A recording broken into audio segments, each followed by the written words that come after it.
Hi, Krista. I'm going to try to do this pretty fast. I only have a little window here before my next class. But this is your scan. I'm going to analyze it for you and go over each part. Shoot, this is your other one. I don't know if Carlene did this for you, but I'll do it for you now. This is your first one, actually. Let me get your second one here. I don't know why it's not comparing. But anyway, this is your intracellular water. So this is the water inside your cells. Of your 169 pounds, 46.5 of it is water inside your cells, and then 27.8 is water outside your cells. So your total body water is 74.3 pounds. And then you have 26.9 pounds of dry lean mass, which is muscle cells only. So your lean body mass is your water and your muscle cells combined. That's 101 pounds of your 169 pounds total, okay? And then you have the rest of it is 67.8 pounds of fat. Now this here, your muscle fat analysis, this would be below average for your gender and height. This would be average for your gender and height, and this would be above average for your gender and height. So as you can see here, body weight, you're above average for your gender and height. So you're sitting at about 150%. And then your skeletal muscle mass is 56.2 pounds, and that's actually above average for your gender and height too, which is great. And I can tell, like, by your moving that you are strong, and then we're going to build on that, and I'll explain that a little bit more down here too. And then your body fat cells is 67.8 pounds, and again, that is above average for your gender and height too. If you notice, this makes the shape of a C. And here there's a C body, an I body, or a D body. So we want to get this more closer to an I, and I have seen that happen. I've seen people go from a C to a D in these 12 weeks. So BMI, I don't really pay any attention to that, but percent body fat I do, and you have 40.2% body fat, and 18 to 28% is average for females. Okay, now down here, this is your segmental lean analysis.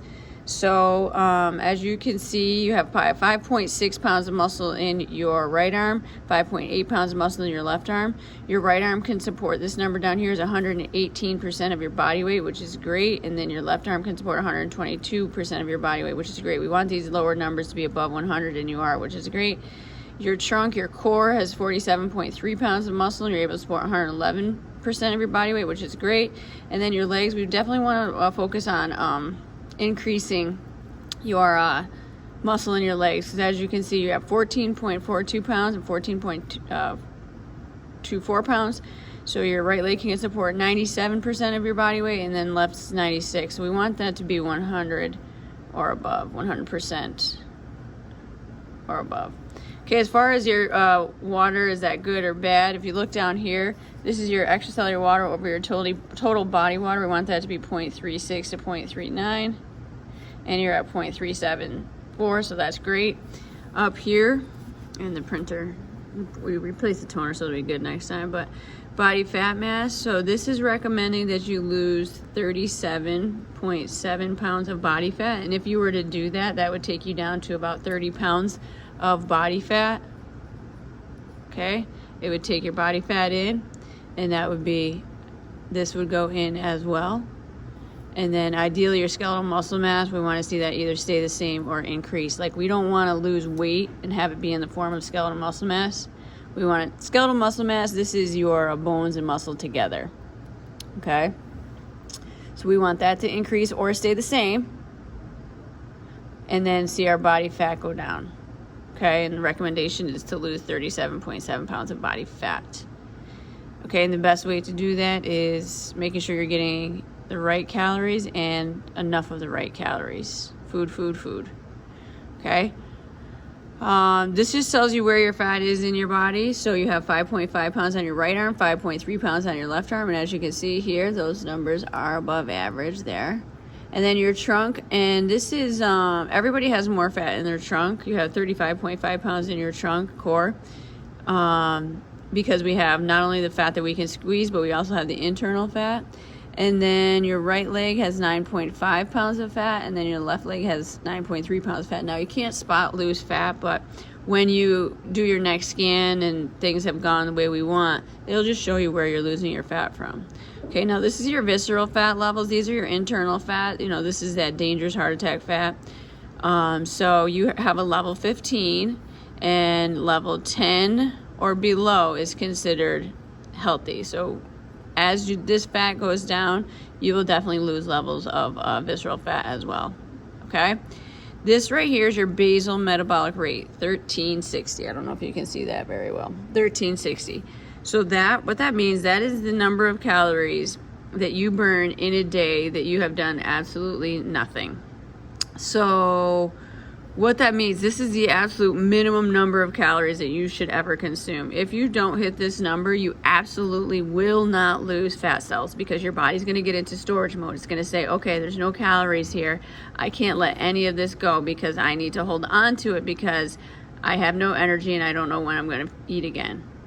So you have to hit that number. You have to hit it the right way, and that you can refer to your precision nutrition packet that I added to your accountability app. It's under the fork and knife if you have any questions on that. Also, you can refer to Carlene if you have any questions. She's a great resource for you. Just want to take a quick look back here at some changes. Okay, so it was recommending 42.5 pounds loss, and now it's down to 37.5. You did lose 1 level of visceral fat. Okay, it's showing where you've lost fat off of. You have 6.4 down to 5.5. So you lost almost a pound of fat off of your right arm and half a pound off your left arm. You've lost 3 pounds off of your trunk already, and you've lost not that much off of your legs. Interesting, considering how much running you're doing. 73 pounds of body fat down to 67.8. So you lost almost 5 pounds of body fat. 56.7, 56.2 skeletal muscle mass. That's great. That tells me that you're not losing your muscle and you are losing body fat with the food changes that you've made. So that's great.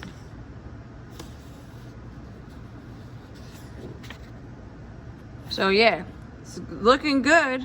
I mean, that's from January 21st to September 15th. But if we continue to get that food on point a little bit better and stay disciplined to that, it'll happen faster. Okay, let me know if you have questions.